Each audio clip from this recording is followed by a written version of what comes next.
Morin, Shabbat Metzora, Shabbat Agadol. Voilà, donc on va commencer la première partie. Toutes les lois de la Dikat Rames, la recherche Rames, suite des lois de Pessah. Alors, avant de faire la recherche du Hametz, on doit nettoyer et cachériser toute la maison à Pessah. Cachériser, c'est-à-dire enlever tout le Hametz qui est visible, pour enlever tout le Hametz et ne pas oublier de nettoyer les poches des manteaux et des costumes et des pantalons où on est susceptible de mettre du Hametz. Et ainsi, il faut bien nettoyer tous les armoires où on met de la nourriture, les sacs, les cartables, les valises dans le cas où il y a du Hametz, tous les sacs avec lesquels on fait les achats, les jouets des enfants, les poussettes, toutes les fentes qu'il y a dans les chaises, l'armoire électrique, enfin tout ce qui concerne tous les endroits où on met du Hametz, et faire attention de ne pas nettoyer très rapidement et bâcler le nettoyage, mais au contraire, il faut avoir beaucoup de patience, avec beaucoup de prendre de temps de faire, parce que le Harizal nous promet, Be'emet Hashem, c'est une grande promesse qui fait qu'on a tous besoin, il fait remarquer que la transpiration et les larmes, c'est la même constitution. Et il promet que celui qui fait bien le ménage de Pessah, celui qui nettoie bien, celui qui prend le temps de bien faire un nettoyage de Pessah, eh bien, s'il transpire pour le nettoyage de Pessah, Hachem va lui épargner tous les larmes qu'il peut avoir, les larmes de tristesse qu'il pourra avoir durant l'année. Donc c'est pour ça qu'il faut bien faire la bika, bien faire la recherche, ne pas bâcler. Et de toute façon, il faut se rappeler que ce n'est pas toutes les poussières qui sont considérées comme du Hametz. Il faut se concentrer surtout dans les travaux de Pessah qui sont exigés d'après la halakha, et non pas s'efforcer à enlever des choses que ça s'appelle que du nikayon, que du nettoyage de printemps, et non pas se débarrasser du Hametz. Les miettes du Hametz, ou les morceaux de Hametz qu'on a, moins de kazaït, moins de 27 grammes, qui se trouvent dans un endroit profond. Si c'est impossible de les enlever, même avec un aspirateur, et c'est impossible d'atteindre ces endroits-là, eh bien, si c'est moins de kazaïd, de moins de 27 grammes, eh bien, il va les annuler au moment quand il dit kol khamira, et il doit aussi couvrir cet endroit-là jusqu'à la fin de Pessah. C'est le mitzvah, un commandement positif de la Torah, de se débarrasser et de brûler tout le Hametz qui se trouve en sa possession pendant Pessah. C'est pourquoi nos sages ont institué qu'un homme, il doit faire l'abdika, rechercher tout le Hametz le soir du 14 Nissan pour brûler et enlever tout le Hametz qui se trouve chez lui à la maison. L'abdika commence la veille de Pessah, juste au moment de Tzedek Koravim, au moment de la sortie des étoiles, c'est-à-dire pour Paris, cette année, c'est exactement à 21h34. Et une demi-heure avant,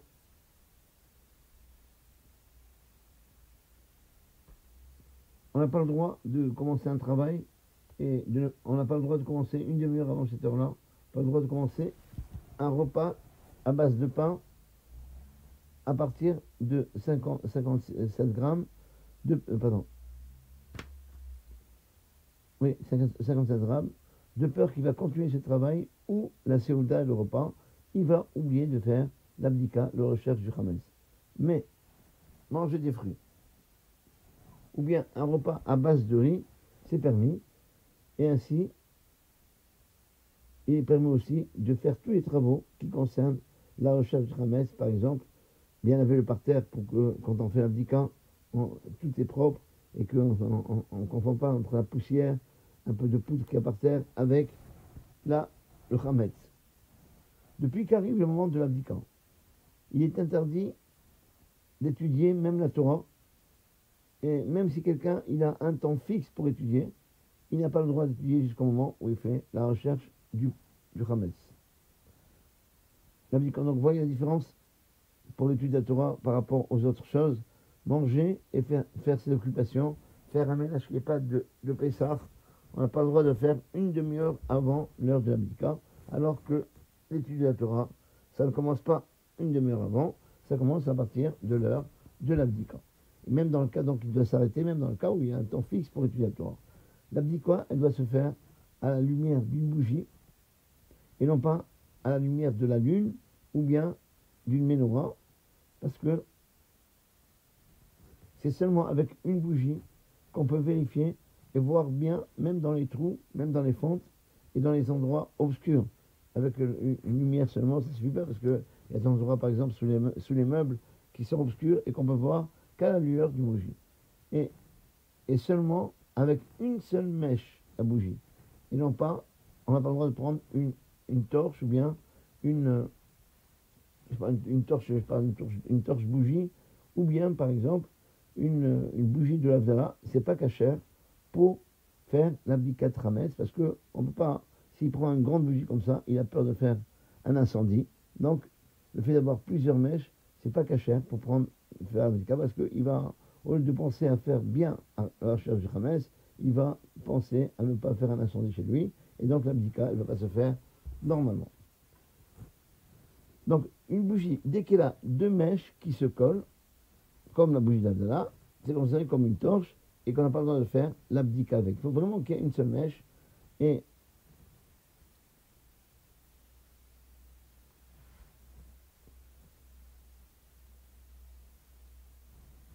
Mais si les mèches, elles sont tressées, voilà, donc ça, elles sont collées, c'est pas deux mèches différentes qui se rejoignent. C'est une mèche qui est tressée, il y a plusieurs fils dedans, il y a plusieurs mèches dedans mais qui sont tressées. On a le droit de faire l'abdika avec une bougie comme ça. On n'a pas le droit de faire l'abdika avec un air, une bougie, avec de la graisse, parce qu'il va avoir peur de faire couler la cire, enfin la graisse, et donc il ne va pas faire une bonne bdika. Et pareil, il n'a pas le droit de faire l'abdika avec une bougie qui est de graisse permise ou interdite, parce que on a peur que ça va toucher tous les kélim, tous les ustensiles qui sont de lait, et donc il ne va pas faire une bonne bdika. Il faut prendre toujours la bougie qui nous permet d'être à l'aise de faire une bonne recherche de Hametz. Et pareil, si on a des bougies qui sont à base de lait, je ne sais pas si ça existe, en tous les cas on n'a pas le droit de prendre parce qu'il aura peur de s'approcher de tous les kélim, de tous les ustensiles, bessari, carnet, et donc il ne fera pas une bonne recherche de Hametz. Par contre, les bougies blanches, qu'on appelle les bougies de paraffine, qu'on trouve aujourd'hui, ils sont cachers, a priori, de les prendre pendant l'abdikat Hametz, la recherche de Hametz. Dans un cas de besoin, où il n'y a pas un air cachère, il n'y a pas un air qui est donc cachère, ça veut dire qu'on peut faire l'abdika avec, c'est-à-dire que ce n'est pas ni une bougie de Havdalah, il a qu'une bougie de Havdalah, ou bien il a une bougie que de graisse ou de viande, à partir de la viande, ça veut dire de graisse animale, ou bien de graisse à partir de lait. S'il n'a pas un air cachère pour l'abdika, alors il peut faire l'abdika avec une pile électrique, avec bracha, parce que même avec une pile électrique, c'est pareil, c'est le même principe, il peut rentrer dans chaque endroit, dans tous les trous et les fentes, et donc c'est pour ça, c'est cachère pour l'abdika. Il peut même faire la bracha sur sa recherche du Hametz. Et dans un endroit où il y a un risque d'incendie, comme par exemple dans une armoire d'habits, ou bien par exemple dans une voiture. Alors les khatrila, a priori, dans tous ces endroits-là, il vaut mieux faire l'abdika, la recherche du Hametz, avec une pile électrique, parce qu'il va faire une bonne bdika, il va bien rechercher. Le but c'est ça, c'est d'être à l'aise. Il faut retenir que le principe général, c'est d'être à l'aise quand on fait la recherche du Hametz. Mais il y a ceux qui ont l'habitude de faire la bracha et de commencer l'abdika, la recherche du Hametz, avec une bougie, comme on faisait à l'époque de nos sages, et après qui a recherché un peu avec la bougie, alors il peut continuer à ce moment-là avec une pile électrique. Et c'est pas, donc on doit faire comme ça. Dans le cas, voilà, on est plus à l'aise, on peut rentrer dans chaque endroit pour voir. On ne dit pas, pour voir, attendez, combien de fois, les femmes qui ont plus le sens des incendies et tout ça, ils disent alors, attention, ne t'approche pas trop de l'endroit, et si tu n'approches pas de l'endroit, tu ne feras pas une bonne bdika. Ah, c'est pour ça que l'essentiel, le clair, comme j'ai dit, il faut être à l'aise dans la bdika, et que si on est plus à l'aise de prendre une bougie, une pile électrique, il vaut mieux prendre une pile électrique, on va dire, donc il vaut mieux commencer l'abdika, faire la bracha sur une bougie, parce qu'on dit, voilà, kiner mitzvah, Torah. Or, on promet, comme les bougies de Shabbat, même les bougies de l'abdika, toutes les bougies ce qu'on appelle le ner mitzvah, toutes les bougies de mitzvah au Chanukah, par exemple, eh bien, celui qui prend une bougie ner mitzvah, eh bien, il aura le srout Torah. Or, que la Torah, elle brillera dans sa maison, dans son foyer, il aura des enfants, donc c'est pour ça, c'est pas une petite promesse, c'est une grande promesse, donc c'est pour ça que c'est conseillé de commencer avec une bougie pour faire comme la takana, comme l'institution de massage, et après qu'il a commencé à vérifier, et à ce moment-là, il peut changer ses vœux, il prend une pile électrique s'il est plus à l'aise. Donc, qu'est-ce qu'il doit rechercher? Alors, il doit rechercher à chaque endroit où c'est susceptible de faire entrer du Hametz. C'est pourquoi toutes les chambres de la maison, nous on n'est pas comme les Eshkenazim, qui font attention, ils sont très équés, ils ne mangent pas dans la chambre, nous on mange de partout. Il y en a toujours quelque chose à manger, même dans le lit, il y a des gens qui mangent. Je ne dis pas que c'est bien, mais en tous les cas, si on mange tous les endroits où on est susceptible de manger, on doit faire l'abdika. C'est pourquoi toutes les chambres de la maison, y compris les balcons et les endroits où on entrepose du Hametz, il faut faire la recherche du Hametz. Quand je parle de la recherche du Hametz, on parle du soir de l'abdika. Même si la femme a fait le ménage, pas la peine de rechercher. Au contraire, c'est que on demande à l'homme de faire l'abdika, celui qui a plus la mitzvah que la femme, bien que la femme, et la mitzvah, si la personne chez elle, elle a l'obligation de refaire l'abdika. Pourquoi? Parce que on veut un œil critique qui voit et qui va voir si on n'a pas mis du Hametz. Et le meilleur œil critique à la maison, c'est le mari. Il va essayer de trouver à tous les moyens de chercher à tous les moyens pour trouver du Hametz. Et c'est pourquoi il faut faire attention que même dans le cas où on a fait un bon ménage, ça ne nous dispense pas de faire l'abdikat Hametz, de faire la recherche du Hametz, parce qu'un homme, il peut entrer là-bas avec du pain ou un gâteau, et donc sans faire attention, il peut laisser là-bas. Surtout dans le cas où, par exemple, aujourd'hui, avec les portables, quelqu'un qui rentre avec un portable, il est en train de manger, et il voit que la discussion dure longtemps, il peut poser quelque part, dans cet endroit-là, et après oublier. Et c'est pour ça qu'il faut faire l'abdika dans chaque endroit de la maison. Et surtout, faire attention de bien faire l'abdika dans tous les armoires de la cuisine et dans le congélateur pour être sûr qu'on n'a pas laissé du pain ou quelque chose comme ça. Et dans tous les endroits qu'on a l'habitude de stocker de la nourriture, il faut faire une bdika, une recherche dans ces endroits.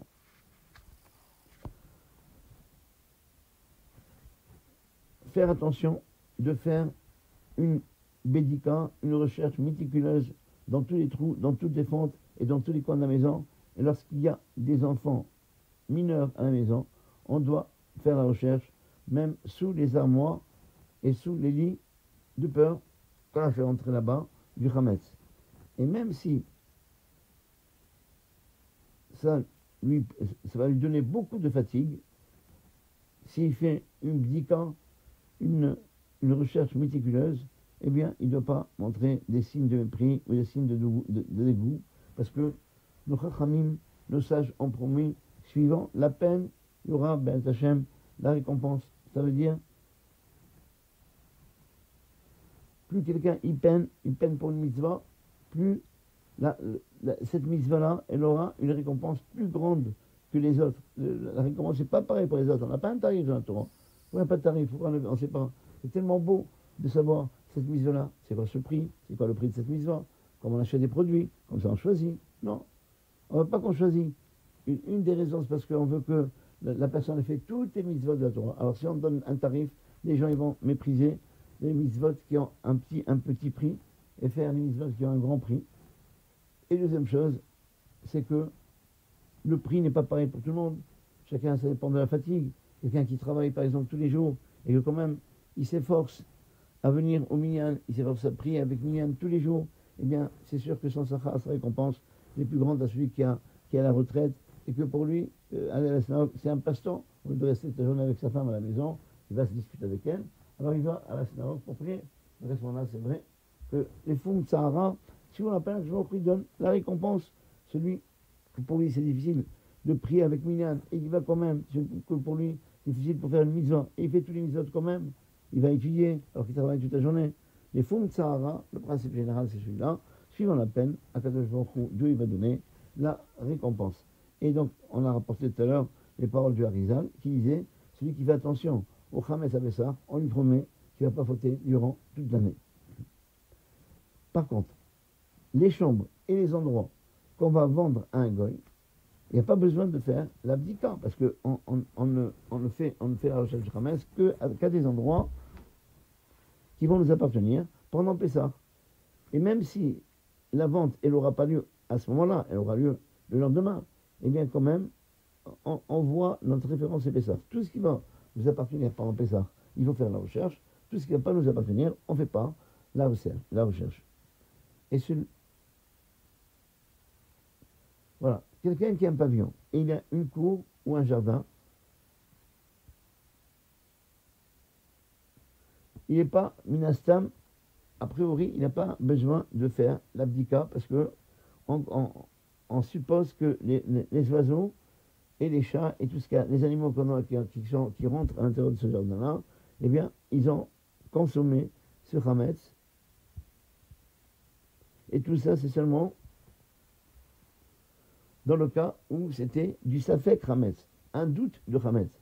Mais par contre, si il sait que pendant 30 jours, les 30 jours proches de Pessah, il a mis là-bas du chametz et qu'il n'a pas nettoyé le jardin et la cour avant Pessah, il faut faire l'abdika, il faut faire la recherche parce que c'est sûr, comme c'est sûr qu'il a mis à l'intérieur du chametz, eh bien, le safek,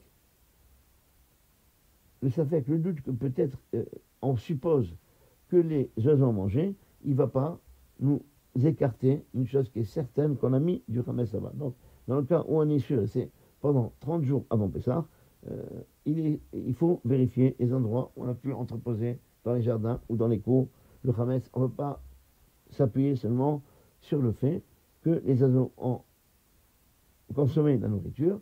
On parle de ça que dans le cas où c'est un safek chametz, un doute qu'il y a du chametz, des bonbons, des chewing-gums, etc. Mais quand on est sûr, il faut le faire. La cage d'escalier, pour ceux qui ont un pavillon, ou bien ils ont par exemple un duplex, eh bien aussi il faut faire la recherche.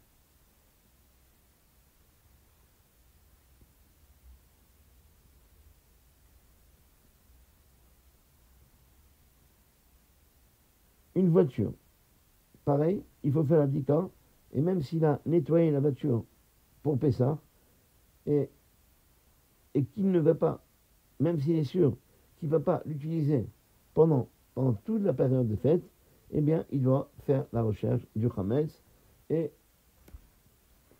il faut essayer de faire la dika de la voiture, la recherche dans la voiture. Il faut de soir, même si on a fait le lavage, on a fait l'aspirateur, on a payé quelqu'un pour faire pour enlever le chametz, on a tout enlevé, eh bien, il ne faut pas oublier que le soir de Pessah, la veille de Pessah, il faut faire la dika de tous les endroits, rechercher tous les endroits qui vont nous appartenir pendant Pessah, pour que... Et c'est pour ça qu'il faut le faire le plus proche possible a priori, de la recherche de la maison, pour que la bracha qu'il ait fait à la maison, elle porte l'effet aussi sur la voiture. Pareil, celui qui a un magasin, ou quelqu'un qui a une entreprise, il doit faire l'abdika de son magasin, bien qu'il ne va pas rentrer pendant Pessah. Et pareil, il doit essayer de faire l'abdika de son magasin ou de son entreprise proche de l'abdika qu'il fait à la maison pour que la bracha, elle porte ce qu'il a fait pour la maison, elle va porter aussi sur l'abdika, sur la recherche du magasin. Des endroits publics, comme par exemple les Baté Kessiot, les synagogues, les Baté Midrash, les endroits où on étudie la Torah, des bureaux, des autobus, eh bien, il faut faire aussi l'abdika, la recherche du Hametz, mais sans bracha. Parce que quand on a un safek, si on a un doute qu'on doit faire une bracha ou non, on ne fait pas de bracha. C'est une mitzvah que le Baal Habayit, le maître de maison, il fasse l'abdika du Hametz, la recherche du Hametz, lui-même, comme nos sages ont dit, bien qu'on peut nommer un chaliach, il y a des mitzvot qu'on peut nommer un chaliach à la place, comme par exemple la Brit Mila, et tout ça, on peut nommer quelqu'un à notre place, pas partout. Hein. On ne parle pas des mitzvot qui concernent le corps. On parle des mitzvot, je ne prends pas demander à quelqu'un, moi, tu n'as rien à faire toute la journée, tu es à la retraite, moi, je suis un homme d'affaires, ah voilà, je te paye. Mais les tefilines deux fois, une pour moi, une pour toi, ça marche pas. Tous les mitzvot qui sont physiques, on doit faire dans son corps, il faut que la personne elle-même, elle le fait. Mais par contre, il y a des mitzvot, on a le droit de nommer un shaliach, de nommer quelqu'un à notre place. Eh bien, nous savons dire, on peut le faire, mais on a un principe dans la halakha qui dit, mitzvah bo, yoter mibishlocho, il vaut mieux lui faire un mitzvah que nommer quelqu'un qui fasse la mitzvah à sa place. Et si c'est difficile pour lui de faire l'abdika de toute la maison, alors il peut, au moment de la bracha, il met tous les membres de la maison qui vont participer à la recherche du Hametz avec lui. Et donc, quand il fait la bracha, il faut que tous les membres de la maison qui vont faire la recherche du Hametz, ils pensent s'acquitter de la bracha, et après, donc, ils peuvent aider le maître de maison à faire l'abdika. Ça, c'est a priori. Mais si par contre, le maître de maison, il est fatigué, par exemple, et qu'il comptait sur un enfant qui vient, il est venu, mais en retard, il n'a pas fait la bracha, on peut lui dire, ah, je ne suis pas assisté à la bracha, toi tu dois faire tout. Les khatrila, il faut être présent, a priori, il faut être présent au moment de la bracha. Maintenant, s'il n'est pas là, c'est pas grave, il peut participer à la recherche du Hametz. Maintenant, tout ça, il fait la bracha dans le cas où il peut participer à l'abdika, à la recherche du Hametz. Mais par contre, si le maître de maison, il ne peut pas du tout faire l'abdika, il ne peut pas faire la recherche, alors il peut nommer quelqu'un qui fait la recherche du Hametz à sa place. Par exemple, quelqu'un d'âgé, il ne peut pas aller de chambre en chambre, il ne peut pas s'abaisser pour voir, parce que n'oubliez pas que, encore une fois, la recherche du Hametz, c'est pas seulement prendre les 10 morceaux de pain qu'on met chacun au même endroit. Voilà, il y a beaucoup de gens que, voilà, en 3 minutes, même pas 3 minutes, ils terminent toute la bdika de la maison, la recherche de la maison, et après ils vont manger les grillades, ils vont manger autre chose, je ne sais pas ce qu'ils mangent. Dans tous les cas, ils vont manger. Non, il faut prendre le temps de bien vérifier. Ça c'est en plus les morceaux de pain. Dans le cas où on n'a rien trouvé, alors au moins on ne fait pas la bracha pour rien, pas la bénédiction pour rien. Mais il faut faire une bonne bdika, bien rechercher, bien voir, et que on conseille toujours à la femme de ne jamais mettre les morceaux de pain au même endroit, mais les éparpiller dans la maison, chaque année à un endroit différent, ne pas oublier, dans le cas où sa femme, ou la femme, et puis l'homme c'est pareil, voilà, de celui qui ne fait pas l'abdika, qui met les morceaux, il n'a pas une très bonne mémoire, de ne pas prendre une feuille et marquer tous les endroits où on a fait la recherche, où on a mis les morceaux de pain, pour que si on n'a pas trouvé, alors on sait, on fait le point pour savoir où on a mis, pour retrouver tous les morceaux. Mais encore une fois, si on ne retrouve pas un morceau, c'est pas grave, parce qu'il faut faire attention quand on fait des petits morceaux de pain. Ça, c'est un minag Israël, c'est pas obligatoire. D'après la halakha, on peut ne pas mettre les morceaux de pain. Ouais, mais on met les morceaux de pain, c'est un minag Israël de mettre des morceaux de pain, comme ça que si on n'a rien trouvé, au moins parce que la bracha, comme c'est, non pas sur la recherche du Hametz, parce que si la bracha, elle porte que sur la recherche, on l'a recherché, on l'a retrouvé, c'est pas grave. Mais là, la bracha, c'est al biyan ou Hametz, sur la commission de Hametz. Alors si on l'a retrouvé, c'est mieux de mettre des morceaux de pain, comme ça, on va brûler quelque chose. Mais tout ça, c'est en plus. Mais la vraie bdika, c'est bien rechercher dans la maison, bien voir sous les tables, sous les armoires, de partout, en haut des armoires. Des fois, on peut mettre du Hametz, on peut cacher du Hametz, surtout dans les cas où on a des enfants ou des petits-enfants qui sont un peu gourmands, et qui vont manger tout ce qui est à leur portée. Alors on cache, et on oublie où on a mis. Donc c'est pour ça qu'il faut bien vérifier.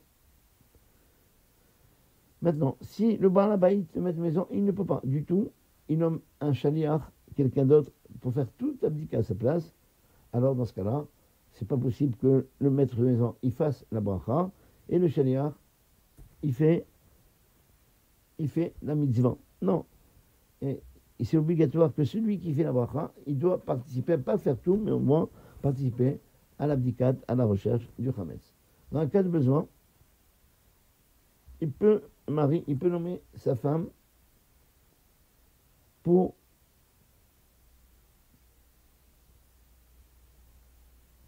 faire la bracha et faire l'abdikat Hametz. Et de toute façon, le bitoul, ne pas oublier, le bitoul, l'annulation, ça veut dire le kol hamira, ou bien kal hamira, il faut que ce soit le Baal Habayit, le maître de maison lui-même, qui le fait. Maintenant, dans le cas où c'est quelqu'un d'autre qui a recité aussi la formule de l'abdikat, du bitul Hametz, donc il y a la bracha. Alors je rappelle, dans le livre, vous allez voir, la bracha c'est Baruch Ata Hashem Uchonam Asher Kideshanu B'mitzvotav Vitzmanu Al Biur Hametz. Maintenant, après, quand on a terminé, attention, vous avez, ils sont suivis, après la recherche, on dit Kol Hamira, je sais que c'est des choses connues, mais je préfère les rappeler. Alors on dit Kol Hamira, des tout Hametz qui se trouve en possession, que je n'ai pas vu ou que je n'ai pas enlevé, qui soit nul et considéré comme la poussière de la terre. Ça, même si le Baal Habayit, le maître n'a pas fait l'abdicat, c'est à lui de la dire, parce que c'est à lui d'annuler le Hametz qui est en sa possession. Maintenant, si a posteriori, il n'a pas fait lui-même le bitoul, cette phrase, c'est pas lui qui l'a dit, mais le shaliach, celui qui l'a envoyé, il lui a demandé de faire tout, la bracha et le bitoul, eh bien, il est quand même acquitté, mais à condition qu'il n'y ait pas celui qui fait la recherche du Hametz, qui n'est pas le propriétaire du Hametz, il change un peu la formulation. Il ne doit pas dire Kol Hamira, tout Hametz qui se trouve en ma possession. C'est pas sa possession, c'est la possession du Baal Habayit, du maître de maison. Alors il doit dire Kol Hamira, tout Hametz qui se trouve à la possession d'un tel, nommer son nom avec le nom de son père ou de sa mère, et dit qu'il sera considéré comme nul et non avenu, comme la poussière de la terre. Voilà. Et dans ce cas-là, il faut que celui qui fait l'abdicat, si c'est lui qui récite aussi la formule damnation, il doit bien mentionner le nom de la personne, du Baal Habayit, du maître de maison, dans l'endroit, tandis que Hamira, Deika, tout Hamira qui se trouve, pas Birchuti, pas dans ma possession, mais Birchut, Baal Habayit, le maître de maison, c'est celui-là, avec Ploni, son prénom, et le nom de son père ou de sa mère. Par contre, s'il a dit le Kol Hamira normal, qui est marqué dans le livre, eh bien, il n'est pas Yotse de la mitzvah de Bitoul, il n'a pas annulé le Hametz qui se trouve en la possession du maître de maison. On a pris l'habitude, comme on a dit tout à l'heure, de mettre dans les coins de la maison des petits morceaux de pain, moins de kazaït, comme on a dit, avant de commencer l'abdicat de la recherche du Hametz. Comme ça, si on ne trouve rien du tout à la maison, au moins, il va trouver les morceaux de pain et il va les brûler. Et d'après la Kabbalah, c'est bien de mettre 10 morceaux de pain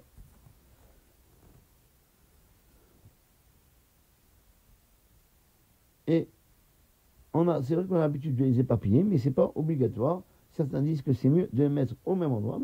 On met au même endroit les 10 morceaux, recouverts avec, n'oubliez pas, avec du papier, pas du papier aluminium, parce qu'après, quand il va brûler le lendemain, il ne va pas pouvoir brûler le Hametz comme il faut. Ne pas mettre du papier aluminium, mettre du vrai papier.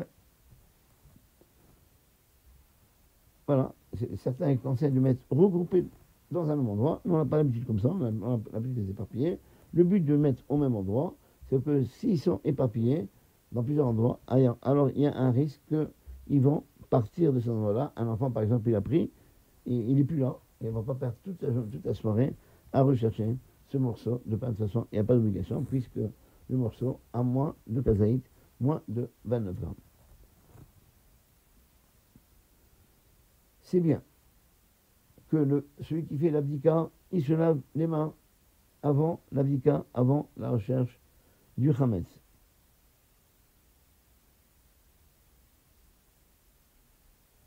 Pas seulement là, ça, mais le Kafachaim, il demande à quelqu'un, c'est bien de se tromper dans un mikvé, dans le cas où quelqu'un il peut avoir une pollution nocturne, c'est bien de se tromper dans le mikvé avant de faire d'abdika. Bon, tout ça, c'est pas obligatoire, mais le lavage de main, c'est toujours obligatoire.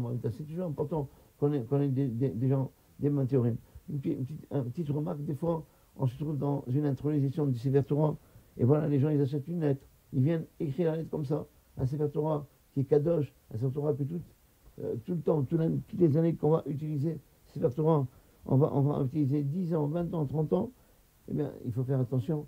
On a pu se toucher les mains avec les mains ils sont baladeuses, ils toussent de partout. On a pu se toucher avec les mains n'importe quoi. Donc c'est bien, avant quelqu'un qui achète une lettre pour le Sefer Torah ou qu'on lui offre une lettre, c'est bien avant de toucher au Sefer Torah, avant d'écrire une lettre, même s'il est aidé par le sofer, par le script, eh bien c'est bien qu'il se lave les mains avant. D'ailleurs, c'est une obligation.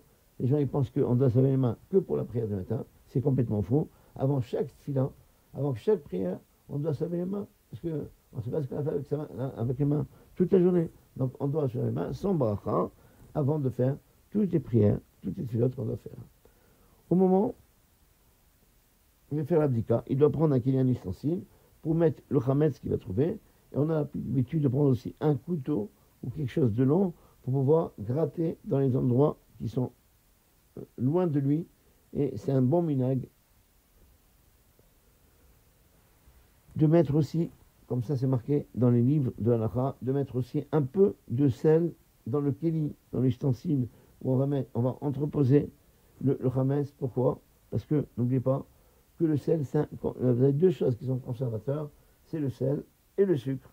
Donc on met du sel, c'est un bon siman, c'est un bon signe qu'on va, ben Hachem, mériter de vivre plusieurs années et comme si c'était quelque chose qui va nous conserver et qu'on puisse chaque année faire la recherche du chametz, parce que le mélach, comme on dit, le sel, c'est un siman, l'ikiyum, c'est un siman, c'est le symbole de la conservation. Et c'est pour ça donc c'est bien de mettre en conseil, c'est pas obligé, c'est pas tout le monde qui a l'habitude, nous on n'a pas l'habitude de faire, mais ceux qui ont l'habitude, c'est un bon siman, c'est un bon signe, parce que c'est comme s'il demandait à Dieu que qu'Hachem, il le fait conserver pour l'année prochaine, pour pouvoir faire des années et des années la recherche du chametz. N'oubliez pas, il y a beaucoup de choses qu'on fait sans demander à Kadosh Baruch Hu. On fait des symboles, on fait des simanim. Pourquoi? Parce que notre relation avec Dieu, c'est comme un homme avec une femme, et la femme, même si elle a envie de quelque chose, c'est bien, elle ne veut pas d'ailleurs, elle ne peut pas demander à son mari, elle lui fait des petits symboles. Voilà. Toujours comme ça. Et que quand la femme dit, mais tu ne peux pas dire bon anniversaire, c'est mon anniversaire. Le mari ne peut pas lui dire, mais tu ne m'as pas dit que c'était ton anniversaire. Elle ne veut pas qu'on lui dise, elle veut qu'on devine. Pareil, Arjou, il ne veut pas qu'on lui dise. Il veut qu'on. On ne demande pas à Dieu directement. On est comme une kana avec son khatan. Qu'est-ce qu'on fait? On fait des signes. Et lui, il comprend. Ça, toute notre vie est composée comme ça de signes qu'on fait avec Arjou. Donc, avant de commencer à dire, il doit faire la bracha. Baruch ata Hashem Elokeinu melech haolam, asher kideshanu bemitzvotav vetzivanu al bi'or chametz.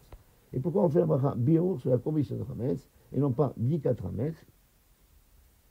Parce que on voit par rapport à l'objectif, la recherche de chametz, c'est un moyen, une achana, une préparation pour brûler le chametz. Mais tout le but de la bdika, de la recherche, c'est pour le brûler et enlever le chametz qui se trouve en position. C'est pas marqué dans la Torah qu'il faut rechercher. C'est marqué tajbitu. On doit faire disparaître tout chametz de notre demeure. Donc c'est pour ça que la bracha, c'est l'objectif. C'est pour ça qu'on fait la bracha al bi'ur chametz. Certains disent qu'il faut faire la bracha de Shechianu sur la mitzvah de Bikat Chametz, la recherche de chametz, parce que c'est une mitzvah qui vient une fois dans l'année, et d'autres disent qu'on ne fait pas Shechianu sur la mitzvah de Bikat Chametz, et c'est comme ça qui est le minag, la coutume des gens, de ne pas faire la bracha, parce que quand on fait la recherche de chametz, eh bien, on fait la recherche pour brûler notre argent. On ne fait pas la bracha on ne demande pas à Dieu de brûler notre argent. C'est pas un bon siman. Alors c'est pour ça qu'on ne fait pas chez Echianou. De toute façon, comme il y a une discussion, alors c'est bien de tenir compte du premier avis, de faire chez Echianou et de prendre un nouveau fruit. Voilà, comme par exemple le pastèque, si on n'a pas goûté, Et avant de commencer l'abdicant, il fait d'abord la bracha sur le fruit, et la bracha de Shechanou, et il mange un morceau, et comment il fait Shechanou, il pense à quitter, avec cette bracha-là, même la mitzvah de l'abdika, de la recherche et du chametz. Ne pas parler entre la bracha et le début de l'abdika, le but de la recherche. Dès qu'il termine la bracha, il doit faire tout de suite l'abdika chametz. Et s'il a parlé de quelque chose qui ne concerne pas l'abdika, alors il doit recommencer la bracha. Attention, s'il n'a pas commencé, pas au milieu, donc on parle de celui qui a fait la bracha, il faut toujours, quand on a une bracha qui dure longtemps, au moins ne pas parler, au moins avant, tant qu'on n'a pas commencé. Comme ça, on a commencé la mitzvah. Et c'est bien, il est vivement conseillé que même après qu'il a commencé l'abdika, ne pas parler dans des choses qui ne concernent pas l'abdika, jusqu'à qu'il termine toute l'abdika et qu'il fasse l'annulation qui vient après. Après donc l'abdika, il doit faire le bitul chametz, l'annulation du chametz, et il dira kol chamira deikavir shoti, tout chametz qui sont en possession, que je n'ai pas vu. Le soir, on annule que le chametz qu'on n'a pas vu ou qu'on n'a pas brûlé. On ne peut pas lui tout chametz, même celui que j'ai vu. Ça, c'est la formule du matin. Faites attention. Ne pas se tromper de formule. Faire bien la formule du soir. Parce que si on récite la formule du matin, après, on ne va pas manger. On va manger du pain. On dit que tout chametz que j'ai, moi, il est considéré comme la poussière de la terre. Voilà. Si c'est, à moins que il se considère comme un serpent qui mange la poussière de la terre. Donc c'est pour ça que le soir, ne pas oublier de dire tout chametz que je n'ai pas vu ou je n'ai pas brûlé, qui soit considéré comme batel, annulé, et être comme la poussière de la terre. Et il faut faire attention que cette phrase-là, le dire dans le langage que l'on comprend. C'est pourquoi s'il ne comprend pas l'araméen, alors il doit le dire, pour celui qui comprend l'hébreu, un israélien, il doit le dire en hébreu. Celui qui ne comprend pas l'hébreu, il doit le dire en français pour bien savoir que ce n'est pas un morceau de Télim qui fait, mais c'est une déclaration, il faut comprendre. Donc, il veut dire que tout chametz que j'ai encore dans la possession, qu'il soit considéré comme la poussière de la terre. Mais s'il ne comprend pas, c'est quoi le but? Eh bien, il n'est pas acquitté de son obligation et il doit recommencer à faire cette phrase de Kol Hamira, pas dire Kol Hamira, mais dire cette phrase dans le langage qu'il comprend. On a pris l'habitude de dire le bitoul 3 fois, cette phrase-là 3 fois, pour donner plus de force. Et dans une des fois, comme certains ils disent qu'il faut rendre efker, n'appartenant à personne, le chametz, ça veut dire qu'il ne soit pas en sa possession. C'est pour ça que c'est bien de dire une fois, Vélévé, pas seulement qui afradara, avant de dire qui afradara, il rajoute le mot efker, qui afradara. Alors, celui qui ne se trouve pas à la maison, au moment, surtout le lendemain, quand on brûle le chametz, par exemple, lui brûle le chametz, il n'est pas obligé de réciter la formule du lendemain, juste proche du moment où il a brûlé le chametz. Lui, il est que le matin très tôt, après il va travailler, c'est autre chose. Donc, il n'est pas obligé d'être à côté du chametz qu'on brûle, même s'il demande à quelqu'un d'autre de brûler, il n'est pas obligé d'être à côté du chametz qui brûle pour dire cette phrase-là, il peut le faire, même dans le cas où il ne se trouve pas à la maison, il peut le faire du bureau, et si sa femme, elle a peur qu'il va oublier de faire cette formule, eh bien, elle peut le faire, et même dans le cas où il ne va pas demander de le faire, elle dira à ce moment-là, tout chametz qui se trouve à la possession de mon mari, birchut bali, qui soit annulé, et pas dire birchuté, parce que tous les biens, ils sont entre les mains du mari, mais il doit donner le maximum à sa femme, c'est ça sa mitzvah, le plus grand mitzvah, c'est de savoir que tout m'appartient, mais je donne, on doit donner le maximum à sa femme pour qu'elle soit bien. Voilà. Alors, bien qu'on a dit, je termine dernière fois, bien qu'on a dit qu'on n'a pas le droit de suspendre du pain, et celui qui suspend du pain chez lui à la maison, dans un sac comme ça, sur une poignée, c'est pas bien, ça amène à la pauvreté. Par contre, si il suspend le chametz pour que personne ne touche en hauteur, il inclut en haut, il met là-bas pour ne pas que les gens le touchent, eh bien, il fait pour une mitzvah, shomer mitzvah, celui qui garde une mitzvah, il ne connaîtra pas le mal, de toute façon, s'il peut, il a la possibilité, il vaut mieux qu'il le mette dans un endroit haut et fermé. Voilà, ça c'est pour les halachot.